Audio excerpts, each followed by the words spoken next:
नुकत्याच संपलेल्या महानगरपालिकेच्या निवडणुकांमध्ये काँग्रेस आणि वंचित बहुजन आघाडीला खूप मोठं यश मिळाल्याचं पाहायला मिळालं आणि त्यानंतर आत्ता जर बघितलं तर लागू झालेल्या जिल्हा परिषदाच्या निवडणुकांमध्ये काँग्रेस, राष्ट्रवादी शरद पवार गट, वंचित बहुजन आघाडी आणि शिवसेना उद्धव बाळासाहेब ठाकरे या सगळ्यांची महाविकास आघाडी जी आहे ते एकत्रितपणे जिल्हा परिषदेच्या निवडणुकीला सामोरे जाते आहे आणि त्या संदर्भात आपल्यासोबत शरद पवार गटाचे जिल्हाध्यक्ष माजी राज्यमंत्री विनायकरावजी पाटील साहेब आहेत.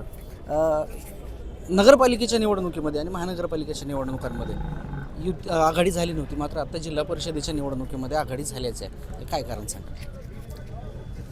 नाही, महानगरपालिकेमध्ये थोडासा वेळ झाला आम्ही सगळे एकत्रित बसण्यासाठी.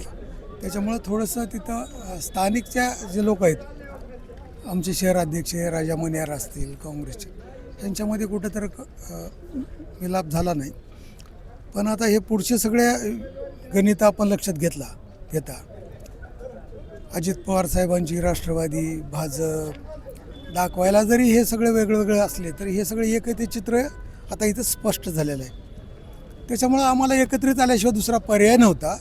म्हणून आता महाविकास आघाडी करून एक समर्थ असा पर्याय आम्ही लोकांच्या समोर या ठिकाणी ठेवलेला आहे.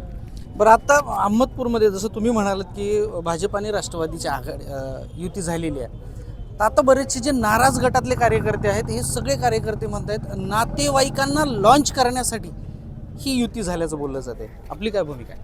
नाही, आता आपल्याला माहिती आहे, काल सकाळी त्यांची युती झाली, दुपारी फिसकटली, रात्री झाली, आज सकाळी मुलाले आणखी फिसकटणार आहे.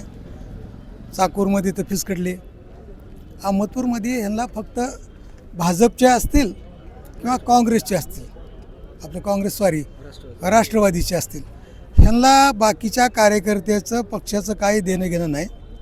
ह्यांना माझ्या घरातला मुलगा असेल, कुणाची भाऊजाई असेल, कुणाचा भाऊ असेल, ह्यांना फक्त कसं आपल्याला संधी उपलब्ध करून देता येईल यासाठीचं त्यांचं राजकारण आहे. एकंदरीत जर बघितलं तर महानगरपालिकेच्या खूप मोठ्या यशानंतर सुद्धा काँग्रेस जी आहे ती जमिनीवर पाय ठेवून आहे आणि त्यानंतरही आता जिल्हा परिषदेच्या निवडणुकांमध्ये काँग्रेसनं महाविकास आघाडीसोबत जाण्याचा निर्णय घेतला. आणि त्याच बाजूला जर बघितलं तर जिल्ह्याभरामध्ये भाजप आणि राष्ट्रवादीची युती झाली नाही, पण फक्त अहमदपुरापुरती झाली. आणि आता विनायकराव पाटील साहेबांनी सांगितल्यासारखं आणि कार्यकर्त्यांच्या ज्या चर्चा सुरू आहेत त्याच पद्धतीनं अहमदपूरमध्ये फक्त नेत्यांच्या नातेवाईकांना लॉन्च करण्यासाठीची ही युती असल्याचं हे चित्र आपल्याला पाहायला मिळत आहे. त्रिशरण मोगावकर, NDTV मराठी, लातूर.